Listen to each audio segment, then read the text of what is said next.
नमस्ते है जी। हॉन शा जेशो नेन, जिसका शाब्दिक अर्थ है आपके अंदर के बुद्ध को मेरे अंदर के बुद्ध के द्वारा प्रणाम।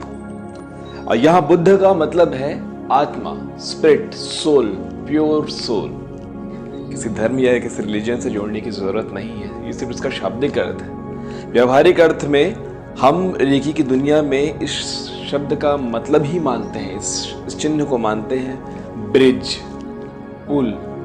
इस समय को उस समय से जोड़ने वाला पुल, इस स्थान को उस स्थान से जोड़ने वाला पुल, इस इंसान को उस इंसान से जोड़ने वाला पुल, इस सोच को किसी और सोच से जोड़ने वाला पुल। जब भी किसी चीज पे या डिस्टेंस, चाहे वक्त का हो, चाहे स्थान का हो, चाहे दूरी हो, चाहे फिजिकल हो, चाहे मेंटल हो, किसी भी तरह की दूरी पे आप हिल कर रहे हैं, तो आप मान लीजिए कि यहाँ हॉन शा जेशो नेन का प्रयोग आपको करना पड़ेगा जोड़ने के लिए।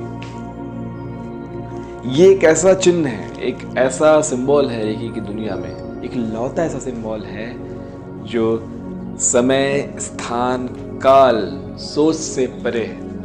कभी भी इसका इस्तेमाल किसी भी डिस्टेंस को जोड़ने के लिए हम करते हैं। आइए मैं आपको सिखाता हूँ हॉन शा जेशो नेन को कैसे ड्रॉ करते हैं, कैसे बनाते हैं। ध्यान रखना ये थोड़ा सा कॉम्प्लिकेटेड है, थोड़ा सा मुश्किल है। इसे बनाने के कई तरीके हैं, क्योंकि ये एक शब्दों का मिश्रण है, एक आप में एक वाक्य है जो जापानी लिपि में लिखी गई है। इसको कई तरीके से लिखा जा सकता है, लेकिन जो हमारे गुरुओं ने हमें सिखाया है, जो आसान विधि हमें हमारे गुरुओं ने सिखाया है, वो ही मैं आज आपको बना के सिखाऊंगा।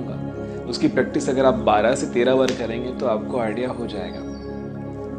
हॉन शा जेशो नेन चिन्ह का रंग होता है सुनहरा, गोल्डन कलर का होता है। इसे गोल्डन कलर में इमेजिन किया जा सकता है। जैसे चौकुरे सफेद रंग का, सेहेकी लाल रंग का, वैसे ही हॉन शा जेशो नेन सुनहरे रंग का इमेजिन किया जाता है। जब भी आप हॉन शा जेशो नेन का प्रयोग करेंगे, ड्रॉ करेंगे, तो सुनहरे रंग में ड्रॉ करेंगे। तो आइए मैं आपको सिखाता हूँ कैसे बनाते हैं। जब कभी भी आप कोई सिंबल बनाते हैं तो याद रखना साफ सुथरे कपड़े में बिछाकर ही बनाइएगा। पवित्रता का बिल्कुल ध्यान रखिएगा। सारे सिंबल्स का पवित्र होते हैं चिन्ह। अब शुरू करते हैं। इस तरह से हम पहला सिंबल बनाएंगे हॉन, लाइन को ध्यान से देखिएगा।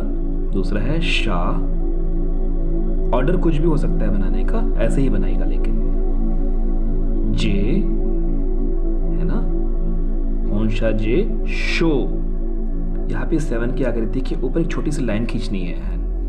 बहुत ही बढ़िया।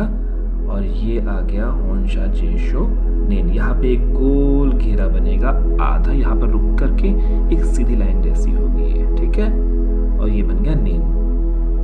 बिल्कुल ऐसे ही बनेगा। यह है टेक्निकल तरीका। अब हम इसको रैंडमली बनाते हैं, जैसे हम हवे में से ड्रॉ करना है। देखिए हवे में ऐसे ही बनता है, हॉन शा जे शो नेन। जापानी सिंबल्स हवे में इसी तरह से ही बनाए जाते हैं। तो ऐसे ही होता है हॉन शा जेशो नेन। और उसका प्रयोग करने के समय हवे में इसे इस तरह से ड्रॉ करेंगे और 3 बार उसका इंचेंटिंग करेंगे, हॉन शा जेशो नेन, हॉन शा जेशो नेन, हॉन शा जेशो नेन। अब इसका एक प्रयोग उदाहरण के तौर पे मैं आपको समझाता हूँ। जैसे किसी समय काल में आपने 10 दिन पहले, 20 दिन पहले किसी को कुछ अपशब्द बोल दिया, कुछ ऐसा कह दिया, या बहस में कुछ ऐसा कह दिया जिसका गिल्ट आपके अंदर में रह रहा है, और आप दोनों के रिलेशन में प्रॉब्लम्स दिख रही है आपको, और आपको ये मालूम है कि उस इंसान के मन में भी आपके प्रति एक कुंठा है, एक दर्द है, एक बुराई है, एक नेगेटिविटी। तो 10 दिन पहले के उस समय को आप पहले कागज में, पेपर में लिखेंगे। वही उस लाइन को लिखेंगे जिसमें आपको समझ में आ सके। 4-5 लाइन में आप लिखेंगे कि इस दिन पे, इस समय पे, इसी बात पे आपके द्वारा ऐसा कुछ हो गया था। अपनी गलती को स्वीकार करेंगे। कोई और नहीं देख रहा है, आप ही देख रहे हैं। या आपका कोई क्लाइंट है, उसके लिए भी आप ये कर सकते हैं। सेम चीज है ना, उसको बता देंगे कि ये बातें हम कर रहे हैं, और इस तरह से आप लिखेंगे। हॉन शा जेशो नेन उस कागज में बनाएंगे ना, उस कागज को सामने रखेंगे, और सबसे पहले अपने आप को, जो प्रोसेस होता है रेकी को कॉल करना, अपने आप को शुद्ध करना, अपने दोनों हथेलियों में ड्रॉ करना, ये करने के बाद उस टाइम पीरियड पे जो आपने लिखा होगा उस टाइम पीरियड से पे जाने के लिए होम सजेशन को हवे में ड्रॉ करके उससे कनेक्ट हो जाएंगे। कम से कम 1 मिनट तक उस टाइम को, उस समय को इमेजिन करेंगे और अपने आप को वहाँ मौजूद करेंगे। दोनों हथेलियों को बाहर फैला करके हीलिंग शुरू करेंगे। ओ मदर नेचर, ओ रेकी हीलिंग पावर, ओ मदर नेचर, हे रेकी शक्ति, जाने अनजाने मुझसे ये गलती हो गई थी, हमारे बीच में ये झगड़ा हो गया था, ये प्रॉब्लम्स हो गई थी, उसे पूरी तरह से हील कर दीजिए। हम दोनों के बीच में जो बातें हो गई थी, जो मन में ये विचार, ये नेगेटिविटी रह गई, उसे ख़त्म कर देंगे, पूरी तरह से हील हो जाएगा। मन शांत होगा हम दोनों का मन शांत होगा। मैं और वो आपस में फिर से अच्छे दोस्त बनेंगे, एक दूसरे को बहुत अच्छा व्यवहार करेंगे, एक दूसरे से प्रेम करेंगे, एक दूसरे के लिए अच्छे विचार आएंगे। वो सारी पुरानी बातें ख़त्म हो जाएंगी और फिर से एक नई शुरुआत होगी। इस तरह से आप अफर्मेशन दे करके उसको हील करेंगे। अब सवाल ये बनता है, क्या वो उस टाइम लाइन से डिलीट हो जाएगा वो इंसिडेंट्स? बिल्कुल नहीं, टाइम लाइन से डिलीट नहीं हो रहा है। बस ये है कि हज़ारों घटनाओं की तरह जो आपके जीवन में घटी थी, जिसे आपने भुला दिए, वैसे ही आपका वो पार्टनर उस चीज़ को भूल जाएगा और आप भी भूल जाएंगे और एक नई शुरुआत हो जाएगी। ये हीलिंग कितनी बार होनी चाहिए? कम से कम 21 टाइम्स तो होनी चाहिए। क्या एक दिन में होनी चाहिए? बिल्कुल नहीं, हर रोज़ एक बार होनी चाहिए। किसी भी हीलिंग के लिए 3 हफ्ते का समय तो लगता है। शुरुआत, रिजल्ट बहुत जल्दी दिख जाता है, आपके कंसंट्रेशन लेवल पे डिपेंड करता है, रिजल्ट बहुत जल्दी दिख जाता है।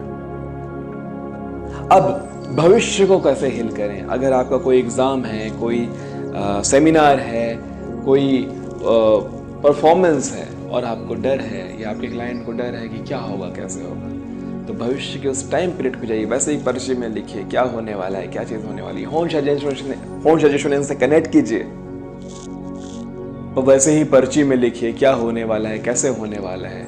होम सजेशन से उस समय को कनेक्ट कीजिए अपने आप को उस समय से, अगर आपका कोई क्लाइंट है तो उस क्लाइंट को उस समय से कनेक्ट कीजिए। अगर आप किसी क्लाइंट के लिए ये कर रहे हैं तो ध्यान रखना, पहले अपने आप को अपने क्लाइंट से कनेक्ट करोगे और उस क्लाइंट को उस समय से कनेक्ट करोगे। मतलब 2 बार यहाँ होम सजेशन चिन्ह का प्रयोग होगा।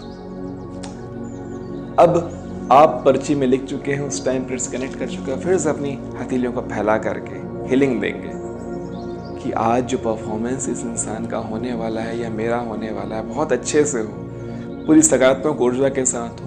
मदर नेचर की पवित्र ऊर्जा मेरे साथ है या उनके साथ है, पूरी मन की खुशी के साथ, पूरी अच्छाई के साथ, पूरी सकारात्मकता के साथ ये परीक्षा या ये एग्ज़ाम या ये परफॉर्मेंस हो। इस तरह के अच्छे पॉजिटिव अफर्मेशंस देंगे अगले 3 से 5 मिनट तक। अब 5 मिनट ये देने के बाद एकदम रिलैक्स हो जाएंगे, अपने आप को डिस्कनेक्ट करेंगे, डिस्कनेक्ट उस समय से, उस इंसान से, देखिए हीलिंग से, एंड थैंक यू बोल करके देखिए हीलिंग को कंप्लीट करेंगे।